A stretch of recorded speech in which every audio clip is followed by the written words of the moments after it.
بسم اللہ الرحمن الرحیم الحمد للہ رب العالمین وبہ نستعین وصلی اللہ وسلم علی سید الانبیاء والمرسلین وعلی آلہ واصحابہ اجمعین ومن تبعہم بإحسان الی یوم الدین اما بعد۔ امام بخاری رحمہ اللہ کے الجامع الصحیح کی دوسری کتاب کتاب الایمان، اس کا 19واں باب ہے۔ باب اذا لم یکن الاسلام علی الحقیقۃ وکان علی الاستسلام او الخوف من القتل۔ اس باب سے امام بخاری رحمہ اللہ کی مراد کیا ہے؟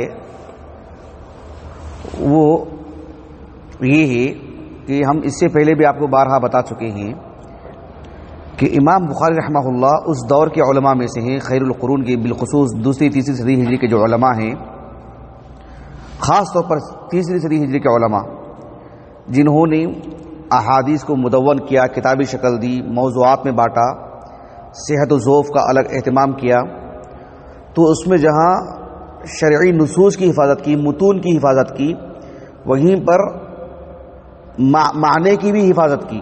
یہ بہت اہم چیز ہے، اس کو سمجھنے کی ضرورت ہے، اس لیے کہ جو سابقہ آسمانی کتابیں ہیں اس میں تحریف دو طرح کی ہوئی ہے، لفظاً معنن، محض لفظاً نہیں ہوئی ہے، معنن بھی ہوئی ہے، لفظاً بھی ہوئی ہے، معنن بھی ہوئی ہے۔ قرآن مجید جو محفوظ ہے لفظاً بھی معنن بھی،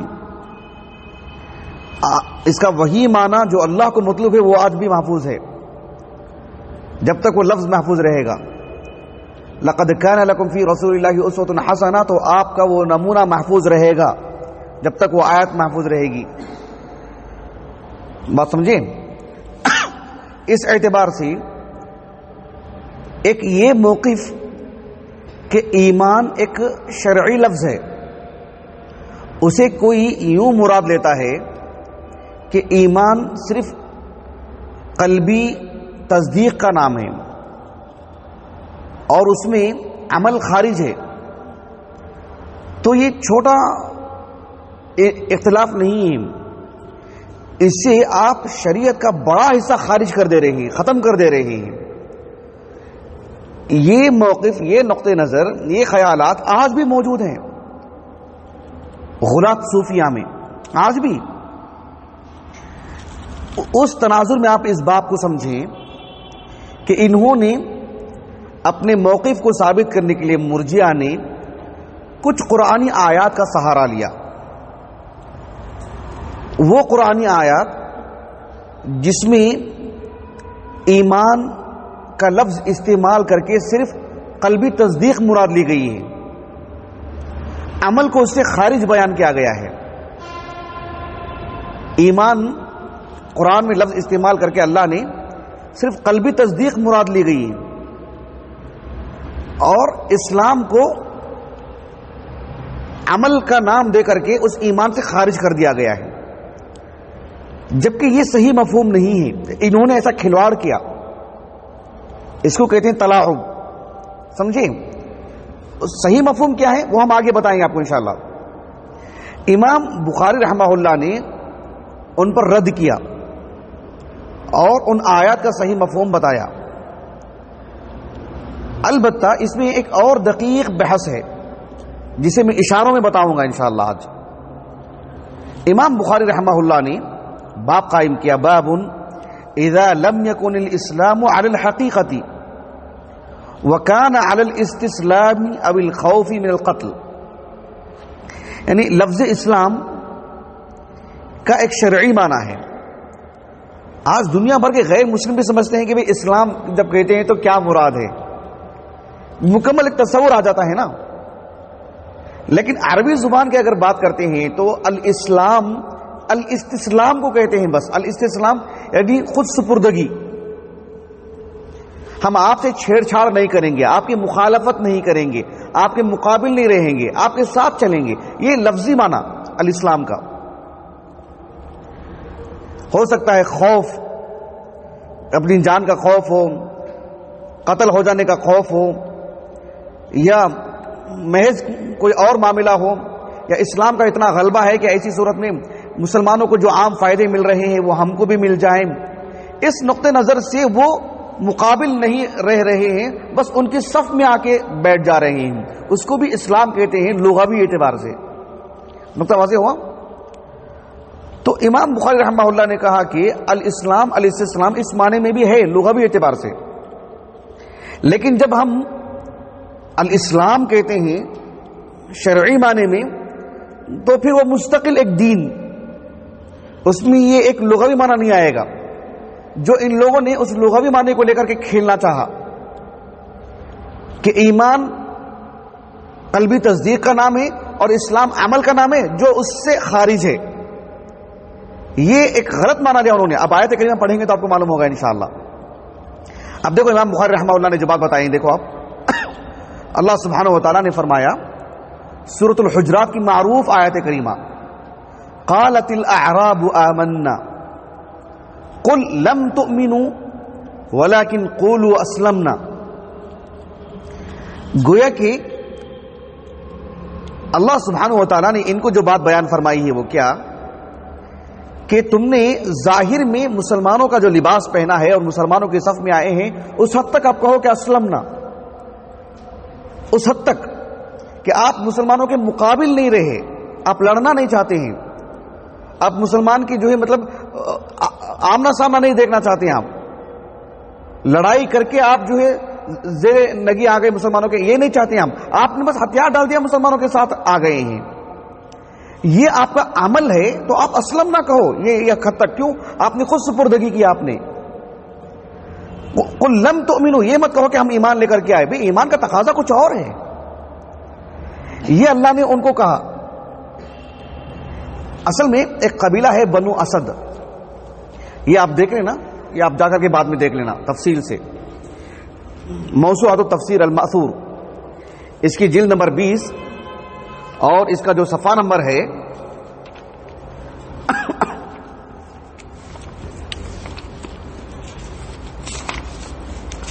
صفحہ نمبر 20، جلد نمبر 20 کہا نا میں نے، جلد نمبر 20 اور اس کا صفحہ نمبر 435 پر 5 دیکھو، اور بہت مفصل ہے، بہت مفصل. اس میں یہ بات ذکر کی گئی ہے کہ بنو اسد ایک قبیلہ ہے، انہوں نے ازراہ احسان، گویا کہ اسلام پر احسان کر رہے ہیں. یہ دیکھو دیکھو ہم تمہارے سے لڑائی لڑے کیا؟ تمہارے سے مدبھیڑ ہوئے کیا؟ آمنا سامنا ہوا کیا؟ نہیں نا. ہم دیکھو کیسے آپ پر ایسے اسلام قبول کر لیا ہم آپ پر. تو یہ سب معلوم متا ہم کو بھی ملنا چاہیے. تو ان کے مقابل یہ آیت کریمہ ان پر رد کرتے ہوئے کہ قل لم تؤمنوا، تم ابو بکر عمر کی طرح ایمان نہیں لائے، تم یا عام لوگوں کی طرح ایمان نہیں لائے ہیں، تمہارے پاس طاقت ہی نہیں تھی لڑنے کی، بس خود سپردگی کی ہے تم نے، بس تم نے استسلام لغوی اعتبار سے خود سپردگی حوالے کر دیا اپنے آپ کو. اتنی سی بات ہے. یہ کون سا احسان ہے تمہارا؟ ابھی تو اسلام داخل ہی نہیں ہوا تمہارے دلوں میں. نقطہ واضح ہو گیا آپ کو؟ یہ سبھی اعراب سے متعلق نہیں. قتادہ بن دعامہ سدوسی نے کہا سبھی اعراب سے متعلق بات نہیں، بنو اسد کے اعراب، بنو اسد کے دیہاتوں سے متعلق ہے. انہوں نے ایسی بات کہی. یہاں تک بات واضح ہو گئی الحمدللہ. اب مرجیہ نے کیسے استدلال کیا دیکھو، قل لم تؤمنوا ولكن قولوا اسلمنا. تم یہ مت کہو کہ ہم ایمان لے کر کے آئے، ایسا مت کہو. کیوں؟ ایمان تو قلبی تصدیق کا نام، وہ کہاں ہے تمہارے پاس؟ عمل ہے ظاہری اعتبار سے. تم مسلمان کہہ سکتے ہو اپنے آپ کو. ایسے انہوں نے کھیلنے کی کوشش کی لفظوں میں. یہ ان کا استدلال. امام بخاری رحمہ اللہ نے کہا کہ شرعی لفظوں میں اگر الاسلام کہتے ہیں تو وہ وہی ہے جو ایمان ہے. ان الدین عند اللہ الاسلام. وہ لفظی اسلام نہیں، وہ نمائشی اسلام نہیں، وہ استسلام نہیں. وہ نقطہ واضح ہو گیا آپ کو؟ ولیکن قولوا اسلمنا کا مطلب تم اپنے آپ کو مسلمان کہو، یہ مطلب نہیں. وہ لغوی معنی میں وہ اگر تم اپنے آپ کو مسلمان کہو بولیں گے تو وہ مومن کہو، ایک ہی بات ہے. ان الدین عند اللہ الاسلام، الاسلام کہتے ہو ایمان نہیں ہے اس میں، بالکل بھی ہے نا. ومن یبتغی غیر الاسلام دینا فلن یقبل منہ. تو وہاں جو اسلام کی جو بات کی جا رہی ہے وہ اس میں ایمان نہیں ہے کیا؟ اچھی طرح بات واضح ہو گئی سمجھ الحمدللہ.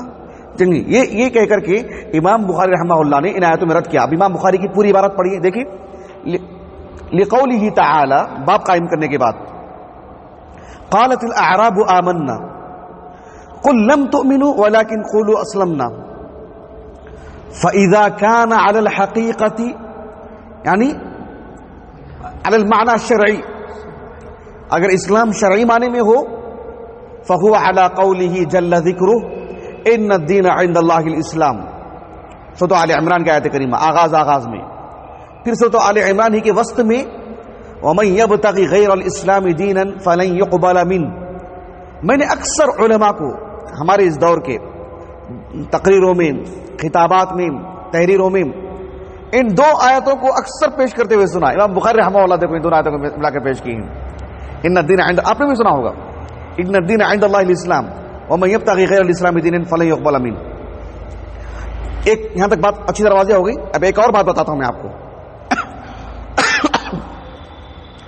وہ یہ ہے کہ لفظ ایمان اور لفظ اسلام کیا یہ دو الگ الگ چیزیں ہیں؟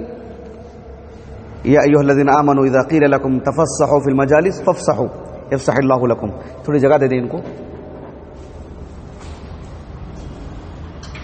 ہاں بہتر وہ لے کر آ جائیں۔ چلیے سنیے بھائی، کیا بتا رہا تھا میں؟ ہاں، یہ ایک مسئلہ ہے متقدمین میں، یہ مسئلہ بہت رہا ہے، وہ یہ ہے کہ ایمان اور الاسلام دونوں ایک ہیں یا دونوں جدا جدا ہیں۔ اس سلسلے میں بھی بہت مطول بحثیں ہیں، بہت مطول۔ میں آپ کو صرف ایک حوالہ دے دیتا ہوں تاکہ نقطہ واضح ہو، سمجھ رہے ہیں؟ یہ فتح الباری حافظ ابن رجب کی الحنبلی رحمہ اللہ، زیر بحث مسئلہ جو ہے اس کی جلد نمبر 1 اور صفحہ نمبر ہے 136۔ آپ نے بھی بہت طول دیا، ابن رجب الحنبلی نے بھی، بالآخر آپ نے لکھا، میں وہاں سے آپ کو پڑھ کر کے سناتا ہوں۔ ابن رجب الحنبلی کہتے ہیں قال کثیر من العلماء ان الاسلام والایمان تختلف دلالتهما بالافراد والاقتران فان افرد احدهما دخل الاخر فيه وان قرن بينهما كان شيئين حينئذ۔ سمجھ میں آ گئی بات؟ الاسلام اور الایمان جب ایک ساتھ مل کر کے آتے ہیں تو دونوں اپنے اندر الگ الگ معنی لے کر آتے ہیں۔ محض الاسلام آتا ہے تو ایمان داخل ہے، محض ایمان آتا ہے تو اسلام داخل ہے۔ اس کی ایک واضح دلیل حدیث جبریل دیکھ لیجیے آپ۔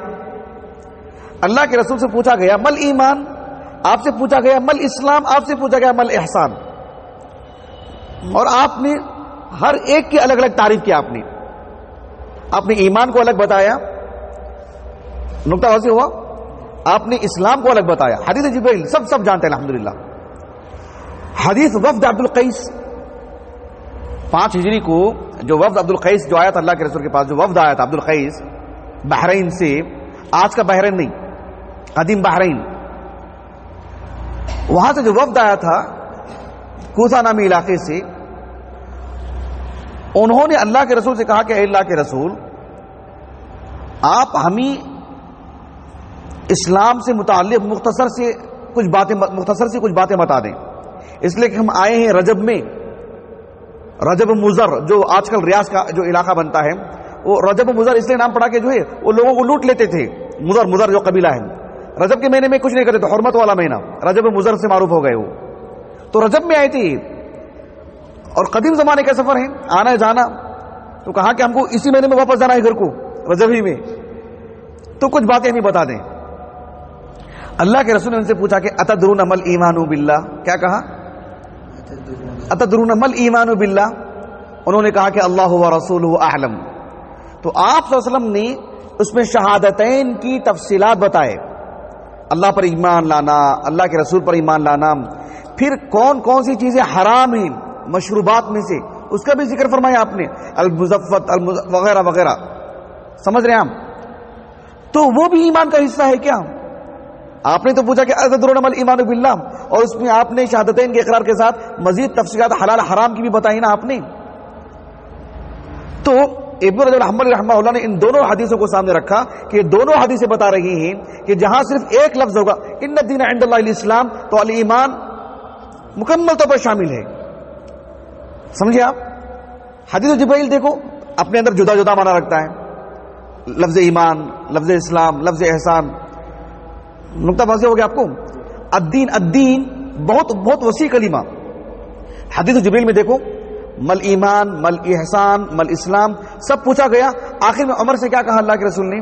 اتاکم جبریل لیعلمکم اسلامکم نہیں کہا، ایمانکم نہیں، دینکم، دین سب کچھ جامع ہے. ان الدین عند اللہ الاسلام. نقطہ واضح ہوا؟ الدین والنصیحہ، کیونکہ بہت جامع لفظ ہے یہ، سب کچھ شامل لفظ ہے یہ. تو اس اعتبار سے قرآن مجید کی ایسی متعدد آیات ہیں. آپ دیکھو اس میں سورۃ الحجرات میں فما وجدنا فیہا غیر بیت من المسلمین، اس سے پہلے والی آیت کریمہ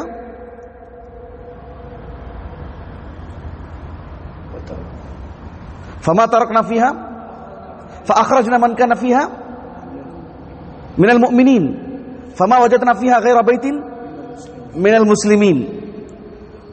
تو یہ کہ جس کے دل میں بھی ایمان تھا اللہ نے سب کو وہاں سے نکال دیے. ظاہری اعتبار سے جتنی بھی مسلم آبادی چیزیں آپ کہہ سکتے تھے کوئی بچا نہیں، سب کو نکال دیا رب العالمین نے وہاں سے. نقطہ واضح ہو گیا آپ کو؟ تو یہ ایک بحث ہے جو متقدمین کے ہاں بہت ابن تیمیہ وغیرہ نے بہت مطول گفتگو کی اس بارے میں، آپ سے پہلے بھی.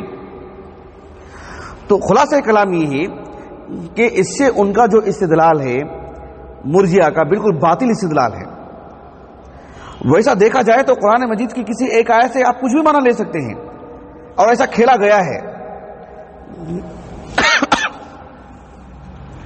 فاخرجنا من كان فيها من المؤمنين فما وجدنا فيها غير بيت من المسلمين. چلیے آگے کی بات پڑھتے ہیں انشاءاللہ جو حدیث مبارکہ ہے.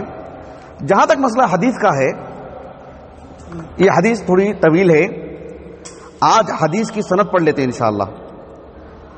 جو متن ہے اس میں جو قصہ بیان کیا گیا ہے اور اس میں جو مسائل ہیں، اس میں الفاظ کی معانی بھی ہیں، دیگر فوائد بھی ہیں، وہ سب آنے والے درس میں پڑھیں گے انشاءاللہ، کیونکہ ہم مکمل طور پر دے نہیں سکتے، وقت بھی نہیں ہے اتنا.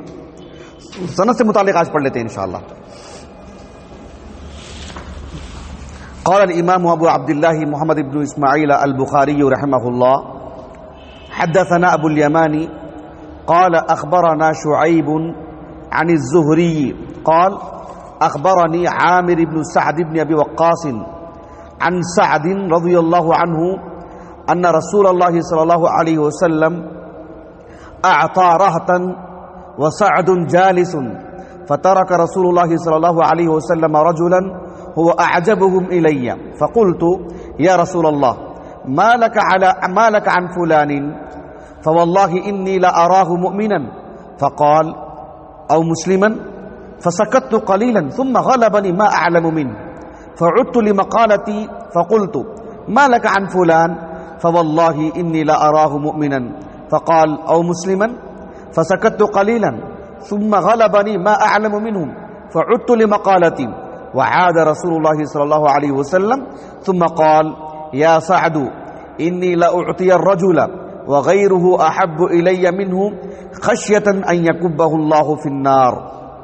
ورواه يونس وصالح ومعمر وابن اخي الزهري عن الزهري رحمهم الله اجمعون. یہ جو حدیث مبارکہ ہے جس سند سے لائی گئی ہے، امام بخاری کے جو استاد ہیں رحمہ اللہ ابو الیمان سے متعلق میں آپ کو یہ بات بتا دوں کہ گزشتہ سال نہیں، اس سے پہلے والے سال جب فضل ثانی کے لیے کتاب الاجارہ پڑھائی گئی نا، فضیلت اول کے لیے کتاب الاجارہ جب پڑھائی گئی، میں سمجھتا ہوں 2 سال ہو گئے ہیں، تو اس میں ایک باب ہے، بہت طویل باب ہے، باب من استأجر اجیرا فترک الاجیر اجرہ. کون سی حدیث ہو سکتی ہے بتائیے اس میں؟ احسنتم، حدیث الغار وہ حدیث لائی گئی ہے اس میں، اور وہ حدیث اسی سند سے ہے، ابو الیمان اور وہ شعیب سے، یعنی شعیب ابن ابی حمزہ سے، اور وہ امام زہری سے، اسی سند سے آپ کو اکثر روایت ملیں گی آپ کو. تو وہاں پر ابو الیمان رحمہ اللہ سے متعلق بہت مفصل لکھوایا میں، بہت مفصل. ابھی میں دیکھا ہمارے اہل ہاؤس کو ابو الیمان رحمہ اللہ کے ترجمہ حیات کو کاٹ کر کے الگ سے ڈالیے. وقت کتنا ہے پتہ ہے؟ 28 منٹ کا ہے. اس میں کئی باتیں ہیں. میں اس لیے بتا رہا ہوں کہ وہ سنیں گے تو پھر وہ تفصیلات تبھی ملیں گے انشاءاللہ. میں سناؤں گا، میں ذمہ داری لیتا ہوں انشاءاللہ، میں سناؤں گا آپ کو. اس لیے کہ اس میں ایک تو ابو الیمان رحمہ اللہ کا ترجمہ حیات ہے، نمبر 1. اور طلب بات، صحیح بخاری پڑھنے والوں کے لیے خصوصاً، کتب ستہ پڑھنے کے لیے اور سبھی حدیث کی کتابیں پڑھنے کے لیے عموماً یہ بات ضروری ہے جو میں بتا رہا ہوں آپ کو. ایک تو ابو الیمان رحمہ اللہ ہے، بکثرت نام آتا ہے ان کا. تو ایک تو ان کا ترجمہ حیات، ترجمۃ الراوی جسے کہتے ہیں، سوانح حیات نے ترجمۃ الراوی نمبر 1. دوسری بات یہ کہ ابو الیمان رحمہ اللہ کس سے روایت کر رہے ہیں؟ شعیب بن ابی حمزہ سے. تو شعیب بن ابی حمزہ سے انہوں نے جو حدیث ان سے لی ہے، انہوں نے علم لینے کا ایک استاذ، ایک طالب علم استاذ سے جو علم لیتا نا، علم لینے کی کئی انواع ہیں، 8 طرق بتائے جاتے ہیں. اس میں ایک طریق ہے جسے کہتے ہیں المناولہ، اس طریق سے انہوں نے لی ہیں. وہ بھی قابل غور بات ہے جو یہاں سمجھنے کی ضرورت ہے. اور شعیب بن ابی حمزہ رحمہ اللہ وہ ہیں بہت بڑے عالم، اور سرکاری طور پر وہ کاتب تھے. وہ امام زہری رحمہ اللہ کے اخص تلامذہ میں سے، لیکن تدریس کے لیے، حدیث بیانی کے لیے کبھی بیٹھے نہیں. وہ زندگی کے آخری دنوں میں اس کے لیے وہ تیار ہوئے، اور وہ بھی پڑھا نہیں پائے. انہوں نے اس طریق مناولہ انہوں نے دیا. سمجھے آپ؟ یہ بہت باریکی ہے اس میں. اور میں اس لیے بتا رہا ہوں کہ اس جب چیزیں بتائی جا چکی ہیں، ریکارڈ ہیں الحمدللہ، تو ہمارا وقت بچ سکتا ہے. میں آپ کو بعد میں سنا دیتا ہوں. فی الحال آج کے لیے ایک راوی کے طور پر لکھا دوں گا انشاءاللہ. ایک چیز، ایک آخری بات یہ ہے کہ صحیح بخاری کی بات کرتے ہیں تو اس میں یہ تو صحیح ہے نا، یہ صحیح ہے نا. اس کا مطلب یہ ہوا کہ اس کتاب میں جو راوی ہیں ان سے متعلق آپ گویا کہ تعدیل کی بات ہو چکی ہے. صرف امام بخاری سے نہیں، دنیا بھر کے علماء بھی اس کو صحیح ہی کہتے ہیں نا. تو گویا کہ سبوں کی طرف سے تعدیل ہو چکی ہے. اب کوئی اس راوی سے متعلق بات کرتے ہیں تو آپ امام بخاری اور دنیا کے سبھی علماء کے مقابل نظر آ رہے ہیں آپ. تو پھر آپ کو ٹھوس دلائل لانے پڑیں گے آپ کو اس راوی پر کلام کرنے کے لیے. لیکن جن علماء نے ایسے روات پر کلام کیے جو صحیح بخاری میں موجود ہیں، اور جنہوں نے کلام کیے ہیں ان سے کئی گنا زیادہ علم رکھتے ہیں اس باب میں امام بخاری خود رحمہ اللہ، پھر بھی آپ لائے ہیں. تو ابن حجر رحمہ اللہ نے ان سارے روات کو حروف الہجا کی ترتیب سے ذکر کر کے فردن فردن ایک ایک راوی کا دفاع کیا ہے. علمی اعتبار سے، اعتقادی طور پر تو ٹھیک ہے، اس میں ابن حجر کیا، میں کیا، آپ کیا، عامت الناس کیا، لیکن علمی اعتبار سے آپ نے ایک راوی کا دفاع کیا ہے. تو اس میں سے ابو الیمان ہے، تو وہ بھی مذکور ہیں اس آڈیو میں. یہ بتانا چاہ رہا ہوں میں آپ کو. 28 منٹ کی ہے تو اس میں بہت ساری باتیں ہیں. تو اس لیے میں آپ کو سرسری طور پر سے ایک راوی کا ترجمہ لکھا دیتا ہوں. ابو الیمان الحکم بن نافع الحمصی البہرانی. بہرا اس علاقے کی ایک خاتون کے موالی میں سے ہیں. ام سلمہ کی کنیت سے مشہور تھی. وہ 222 ہجری سن وفات ہے. 80 پر 3 سال کی عمر میں انتقال ہوا. ابن حجر کے ہاں من العاشرہ 10واں طبقے سے ہیں. کتب ستہ کی سبھی کتابوں میں آپ کی مرویات ہیں، کتب ستہ میں آپ کی مرویات ہیں 6 کی 6 کتابوں میں. حافظ نے کہا رحمہ اللہ ثقۃ ثبت یقال، یہ بھی ابن حجر کے الفاظ ہیں تقریبی میں، یقال ان اکثر حدیثہ عن شعیب مناولۃ. بقیہ جو باتیں ہیں وہ فی الحال کے لیے رہنے دیتے ہیں. ان کے جو استاد ہیں شعیب ابن ابی حمزہ، ان سے متعلق میں نے تفصیل سے لکھوایا ہے. شعیب ابن ابی حمزہ، ابو حمزہ ان کے والد کی کنیت ہے، نام تھا دینار. القرشی الاموی مولاہم. ابو بشر الحمصی، بشر بن شعیب، وہ تو امام بخاری نے ان سے بھی روایت لائے ہیں. 162 ہجری ہے ان کا سن وفات، 160 پر 2. ان کے شاگرد کا ابو الیمان کا 220 پر 2 کتنے سال بعد انتقال ہوا؟ 60 سال بعد. سبحان اللہ، 60 سال بعد. تو بڑی جوانی میں انہوں نے ان سے روایت لی نا. جی، 7واں طبقہ ہے ابن حجر کے پاس. شعیب بن ابی حمزہ کا انتقال 70 سال کی عمر میں ہوا.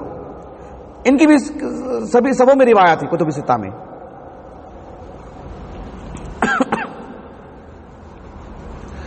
ابن شہاب الزہری، ابن حجر رحمہ اللہ نے ان کے بارے میں جو کیا کہا ہے، غالباً نہیں لکھا ہوں میں. ابن حجر نے جو لکھا ہے، نہیں ابن حجر کا نہیں لکھا ہوں. کیسے فوت ہو گیا یہ؟ فسبحان من لا ینسا. لکھ لیجیے آپ تقریب التہذیب سے. ابن شہاب الزہری رحمہ اللہ معروف محمد بن مسلم ابن عبید اللہ ابن عبداللہ الزہری، 4واں طبقہ ہے ابن حجر کے پاس ان کا. اخرجہ الجماعہ، 125 ہجری سن وفات ہے. شعیب بن ابی حمزہ رحمہ اللہ، ان سے متعلق ابن حجر نے کیا لکھوایا ہے آپ لوگ دیکھ لیجیے. میں بھی دیکھتا ہوں تو انشاءاللہ بتاؤں گا آپ کو. آپ میں سے کوئی مجھ سے پہلے دیکھ لیتے ہیں تو مجھے بتا دیجیے. ہاں، ابن حجر نے ان کے بارے میں کہا، ابن شہاب کے بارے میں، الزہری رحمہ اللہ الفقیہ الحافظ متفق علی جلالتہ و اتقانہ. ان کے استاذ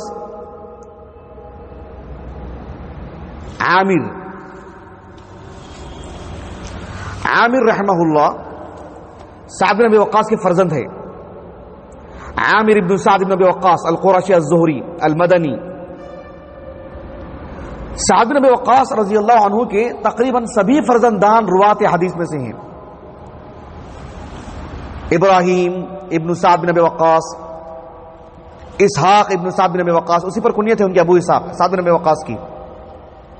عمر، محمد، مصعب، موسیٰ، یحییٰ، یعقوب، عائشہ، یہ سب ان کے فرزندان ہیں سعد بن ابی وقاص کے. اور جو عائشہ تھی وہ تو صحابیہ نہیں ہے، کیا کہتے ہیں ان کو، مطلب کیا کہتے ہیں بھائی ان کو، صغار تابعین میں سے ہیں وہ، یا اوسط تابعین میں سے ہو سکتا ہے، واللہ اعلم. کیونکہ سعد بن ابی وقاص کی بیٹی ہوں عائشہ، تو وہ جو عائشہ ہیں وہ تو بہت لمبی عمر پائی ہوں. امام مالک نے بھی روایت کی ان سے، عائشہ سے. 117 ہجری سن وفات ہے ان کا، عائشہ کا، عائشہ بنت سعد بن ابی وقاص، بہت بعد میں پیدا ہوئی تھی وہ. حافظ اچھا، ان کا جو سن وفات ہے 104. تیسرا طبقہ ہے اخرجہ الجماعہ. حافظ نے کہا کہ ثقۃ، ابن حبان نے الثقات میں ذکر کیا ان کو. ابن سعد نے کہا کان ثقۃ کثیر الحدیث. احمد بن عبداللہ العجری نے کہا مدنی تابعی ثقہ. ان کے جو والد ہیں سعد بن ابی وقاص، ابو وقاص کنیہ سے مشہور ہیں. ان کے والد کا نام تھا مالک، سعد بن مالک. سعد بن ابی وقاص یعنی مالک بن وہیب بن عبد مناف. عبد مناف کے ایک بیٹے ہیں وہیب، ایک بیٹے ہیں وہب، دونوں بھائی. وہب کی اولاد سے ہیں آمینہ. وہب جو ہے نا، انہی کی اولاد سے آمینہ اللہ کے رسول صلی اللہ علیہ وسلم کی والدہ ہے. اور عبد مناف کے ایک اور بیٹے ہیں وہیب، ان کی نسل سے ہیں سعد بن ابی وقاص. اللہ کے رسول کے ماموں لگتے ہیں رشتے میں یہ سعد بن ابی وقاص رضی اللہ عنہ. ابو اسحاق الزہری 55 ہجری آپ کا سن وفات ہے. عقیق ایک علاقہ ہے، عتیق نہیں عقیق، مدینہ کے قریب، مدینہ نبویہ کے قریب. کتب ستہ میں آپ کی مرویات ہیں، سبھی کتابوں میں 10 مبشرہ میں سے ہیں. یہ جو حدیث جس سند سے لائی گئی ہے اس میں کچھ خاص باتیں ہیں جو مجھے آپ کو بتانی ہیں. سب سے پہلی بات سعد بن ابی وقاص رضی اللہ عنہ، ان کے تعلق سے کیا بتائیں، سبحان اللہ، بہت بہت بہت بہت لکھا گیا ہے ان کے بارے میں. لیکن ایک دلچسپ بات میں آپ کو بتاؤں کہ صحابہ میں سعد نام کے صحابہ 100 سے زیادہ ہیں. میں نے کل اصابہ میں دیکھا، الاصابۃ فی تمیز صحابہ میں 120 نام سعد نام کے صحابہ. اللہ اکبر، تعجب نہیں ہو رہا آپ لوگوں کو؟ سعد نام کے جو صحابہ ہیں، سعد بن ابی وقاص کا نام تو کب آتا ہے معلوم؟ لگ بھگ 80-90 کے آس پاس آتا ہے نام سعد بن ابی وقاص کا. سعد بن مالک نا، تو والد کا نام حرف المیم سے نہ شروع ہو رہا ہے، کب آئے گا نام وہ؟ جیسے سعد بن اسعد ہے، ان کا نام تو بہت آگے آئے گا نا. تو سعد بن مالک کا نام تو، سعد بن ابی وقاص کا نام تو بہت بعد میں آتا ہے. سعد نام کی اتنی بڑی تعداد میں نام ہے. الاصابہ فی تمییز الصحابہ دیکھ لیجیے آپ. یہ تو ایک بات رہی. دوسری بات یہ ہی کہ اس حدیث میں آپ دیکھو امام زہری تابعی ہیں، عامر ابن سعد بھی تابعی ہیں، دونوں تابعی ہیں. تابعی سے روایت کر رہے ہیں. نقطہ واضح ہو گیا آپ کو. ایک اور دلچسپ بات، اس سند کے، اس حدیث کے اختتام میں امام بخاری نے کیا لکھا؟ وَرَوَاهُ يُونُسٌ، وَرَوَاهُ يُونُسٌ کہہ رہا ہوں، یونس، وَرَوَاهُ يُونُسُ وَصَالِحٌ وَمَعْمَرٌ وَابْنُ أَخِي الزُّهْرِي عَنِ الزُّهْرِي. تو گویا کہ امام زہری سے کون کون روایت کر رہے ہیں؟ یونس، صالح، معمر اور ان کے بھتیجے ابن اخی الزہری.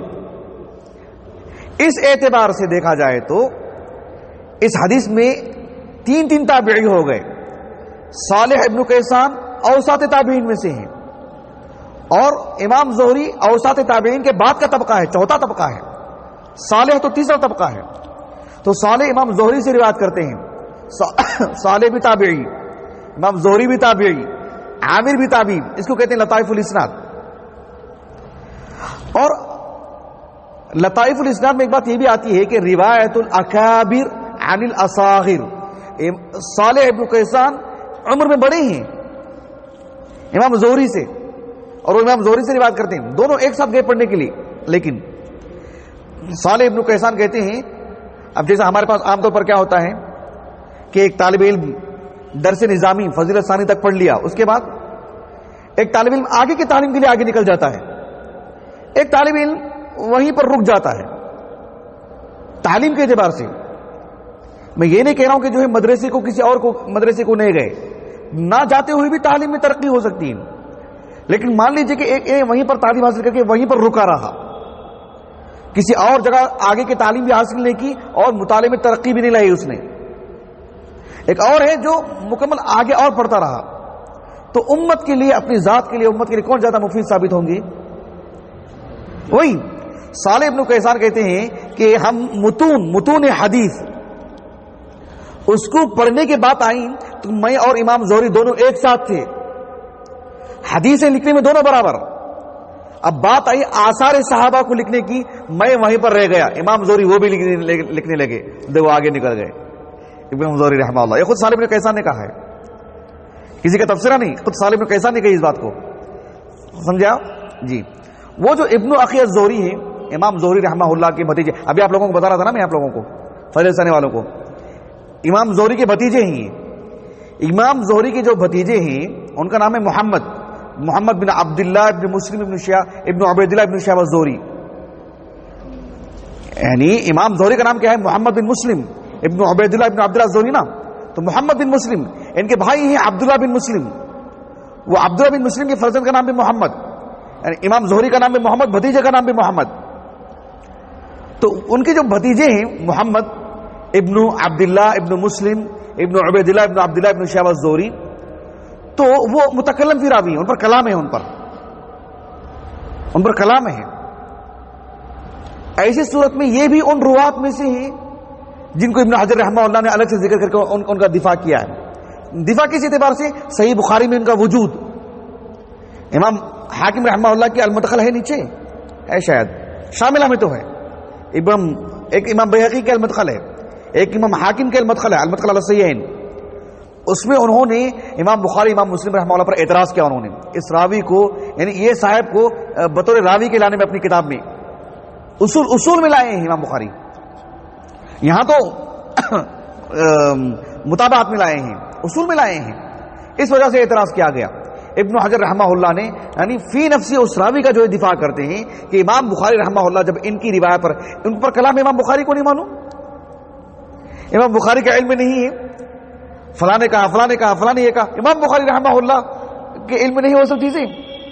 تو امام بخاری جب لاتے تو انتقا کر کے لاتے ہیں ایک خاص اعتبار سے. تو وہ ان کا دفاع کیا ہے امام بخاری نے، ابن حجر نے رحمہ اللہ حدیث ساری میں.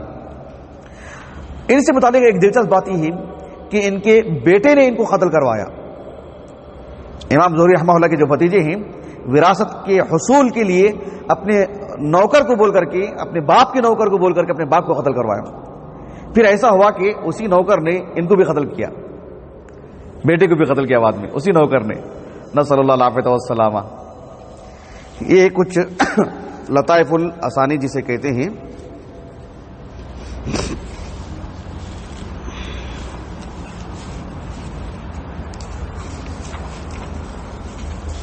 دیکھیں اس باب سے متعلق جو باتیں ہیں انشاءاللہ بقیہ باتیں آنے والے درس میں رکھیں گے انشاءاللہ. یعنی حدیث کا جو معنی مفہوم ہے وغیرہ وغیرہ وہ سب باتیں آنے والے درس میں انشاءاللہ. ایک اور دلچسپ بات جو ابن الملقن نے کی کہ امام بخاری رحمہ اللہ ایک حدیث کو متعدد طرق سے لاتے ہیں یہ بتانے کے لیے کہ کسی کو وہم نہ ہو کہ یہ حدیث محض اسی طریق سے ہے، اسی ایک سند سے ہے. وہ وہم دور کرنے کے لیے یہ بات لائی جاتی ہے کہ دوسرے آسانی سے بھی. ایک دوسری بات یہ ہے کہ کوئی حدیث دوسری جگہ پڑھے، ارے نہیں یہ تو دوسرے راوی سے بھی آ کے ہے نا، کہیں اور جگہ پڑھ لیا اس نے. امام بخاری تو لائے ایک جگہ لیکن کسی اور کتاب میں پڑھے، ارے یہاں تو وہ اور راوی سے بھی تو ہے نا. اس لیے امام بخاری نیچے لکھ دیتے ہیں کہ امام زہری سے اور کون کون سنے ہیں شعیب کے علاوہ. ابن الملقن نے کہا یہ وہی انداز ہے جو امام ترمذی رحمہ اللہ کہتے ہیں کہ وہ فی الباب عن فلان و فلان و فلان، صحابہ میں سے کون کون ہیں، یہ اسی قبیل کی چیز ہے. یہ کسی کو وہم نہ ہو کہ یہ بھی ان کی متابعت کی ہیں، اس سے کیا قوت بڑھتی ہے. یہ ان سب چیزوں کے سب فائدہ ہے اس کا. ٹھیک انشاءاللہ میں اپنی بات کو ختم کرتا ہوں. آج جو باتیں ہمارے سامنے آئی ہیں کل انشاءاللہ اس کا جو آگے کا حصہ ہے وہ آپ کے سامنے میں رکھوں گا انشاءاللہ آنے والے درس میں. یعنی حدیث کا جو متن ہے وہ سبحانک اللہم و بحمدک اشہد ان لا الہ الا انت استغفرک و اتوب الیک.